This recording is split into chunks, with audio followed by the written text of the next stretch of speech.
Қазақстанды салафизм қолына кім итермелейді? Жақында ақпараттық кеңістіктегі блогерлер мен инфлюенсерлер дін деп жасырылған радикалды көзқарастарды насихаттай бастады. Бүгін біз қандай мемлекет құрып жатқанымыз және болашақта қандай салдарлар күтетіні туралы айтқымыз келеді. Желіде өздерін имамдар деп атағандар біздің халқымыздың жұма күндері шелпек дайындауды, зират көтеру, 40 күн сияқты дәстүрлеріміз туралы жағымсыз сөздер айтатын видео кеңінен тарап жатыр.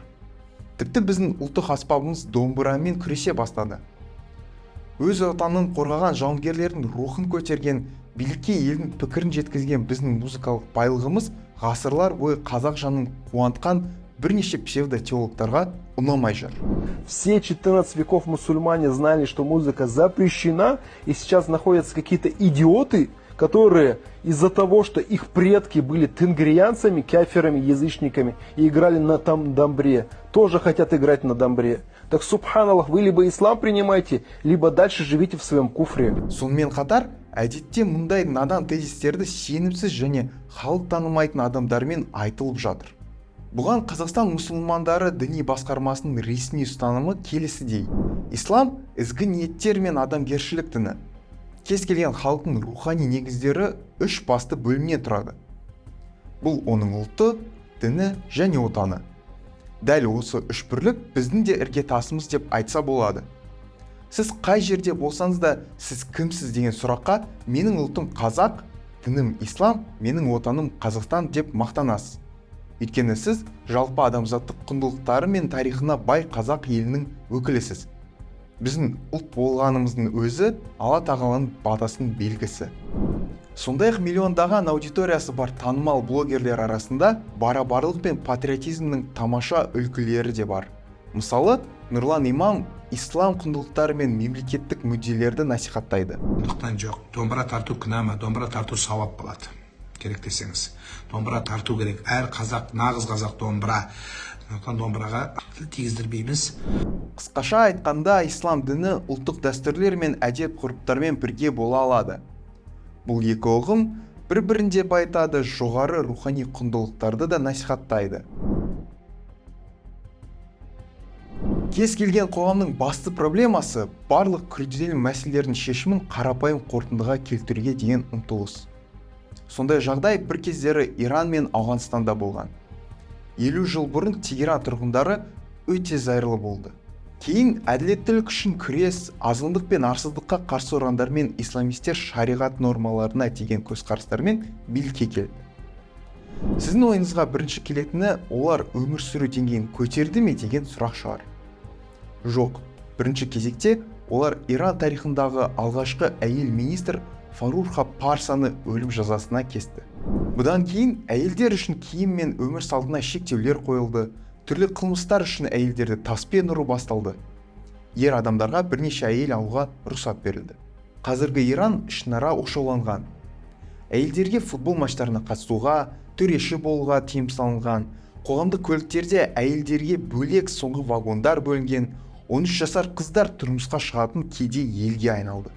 Соншама шектеу қойылғанға қарамастан, биыл ирандық құқық қорғаушы Наргес Мұхаммади Нобель сыйлығына ие болды. Ол Иран режимінің қатыгездігімен және барлығына тең құқықтар мен бостандықтар үшін күрескені үшін марапатқа ие болды. Бірақ қазіргі уақытта ол 31 жылға бас бостандығынан айырылды. Түрмеге қамалған әйел 154 рет қамшымен ұрылатын болады. Бір кездері зайырлы Ауғанстанда да осындай жағдай орын алды. Қазір билікті Талибан жаулап алғанын білесіз. Онда әйелдерге сұлулық салондарға, саябақтарға, спорт кешендерге баруға, сондай-ақ ертіп жүретін ер адамсыз саяхаттауға тыйым салынды. Бұл елдердегі кез келген келіспеушілік қатаң түрде басылып тасталатын болды. Бұл дін қоғамға зиян тигізеді дегенді білдіреді ме? Әрине жоқ. Әмірліктер немесе Түркия сияқты керемет үлгілер бар. Мұнда діни өмірді сақтау жеке адам мен сөз бостандығын ешбір жолмен бұзбайды. Мұнда адамдар басқа конфессиялардың өкілдерімен бірге бейбіт өмір сүреді. Өз ойларын ашық жеткізе алады. Біздің елімізді айтатын болсақ, қазір біз қиылыстамыз. Біздің азаматтық ұстанымымыз бен қоғамдық келісіміміздің негізінде бағытта таңдалады. деструктивті ағымдарды да айтып өткен жөн. Мысалы, депутат Ермұрат Бәпи бірқатар аймақтардағы шағын бизнесті радикалды ислам ағымының жақтаушылары вахабиттер басып алғанын айтты. Соңғы бірер жылда ислам дінін жамылған жат ағымдар қазақстандық қоғамда әлеуметтік тұрмыстық жарқышақ салып, ол саңылау барған сайын ажырап барады. Тіпті қоғамның шырқын бұзып, мемлекеттік тұтастыққа ауыз сала бастаған жарқышақ қазақ халқының ұлттық бірлігі мен ұлттық даму дәстүріне және мыңжылдық қазақи ислам салтына қарсы шабуылға айналған сыңай танытты. Бұл теріс діни үрдіс саяси сипат алып бара жатқан жоқ па деген де қатер бар. Ал Ақ Жол партиясының мүшесі Қазбек Иса діни радикализм қоғамды жарып қана қоймай, болашақта қазақстандықтар арасындағы ашық қақтығысқа ұласады деп есептейді. Біздің отанымыз бен балаларымызға қандай тағдырды қалаймыз? Соңғы уақытқа дейін оқу орындарында хиджаб кию өзекті мәселеге айналды. Кейбір ата-аналар жанжал шығарып, оқу процесін бұзып, балаларға мектеп киімін кигіздіргісі келмеді. Білім министрі Ғани Бейсенбаевтың айтуынша, ата-аналар мектепке барудың басты мақсаты сапалы білім алу екенін түсіну керек деп мәлімдеді. Сондай-ақ, теңдікті сақтау үшін ағымдағы мақұлданған талаптарды сақтау маңызды. Балалар есейген сайын міндетті түрде өз таңдауын жасайды, бірақ ол 100% өзіндік саналы шешім болады.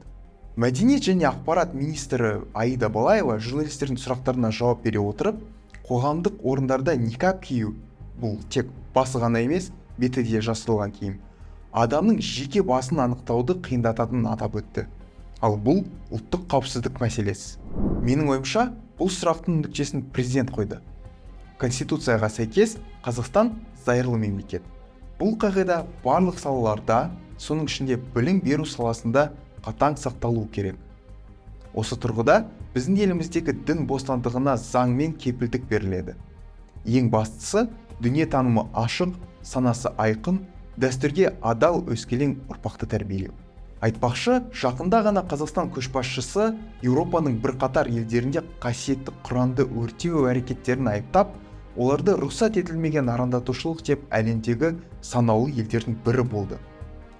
Біріккен ұлттар ұйымын да жауап беруге шақырды. Келесі айтылған пікірім тек менікі ғана. Менің ойымша, әлеуметтік желілердегі қазіргі қарама-қайшылық ойдан шығарылған. Оның негізі жоқ. Қазақстан атеистік емес, зайырлы ел. Бізде діни сенім бостандығымыз бар, және әркім өзінің жүрегіне жылы дінді таңдай алады. Бұл жағдайда қоғамдағы мінез-құлық заңдары мен нормаларын сақтау маңызды. Сенім ең алдымен жүректе болуы керек. Сіз әлеуметтік желідегі дауласумен емес, жақсы істерде бәсекелесуіңіз керек. Асар Өме жігіттеріне қарайық. Олардың әрбір ролигі Алланы мадақтаудан басталса да, сонымен бірге қайырымдылықпен қатар жалғасады. Жігіттер сөзбен емес, іс жүзінде исламның қаншалықты біріктіруші және әдемі бола алатындығын көрсетіп жүр. Олардың атауындағы асар сөзінің өзі бұл қазақ халқының ежелгі әдет-ғұрпы. Халық жиналып, қиын жағдайға тап болған адамға көмектеседі. Халықтың діні мен дәстүрлері осылай бірлесе әрекет етуі тиіс. Күшіміз бірлікте екенін өзіңіз де білесіз. Сау болыңыз.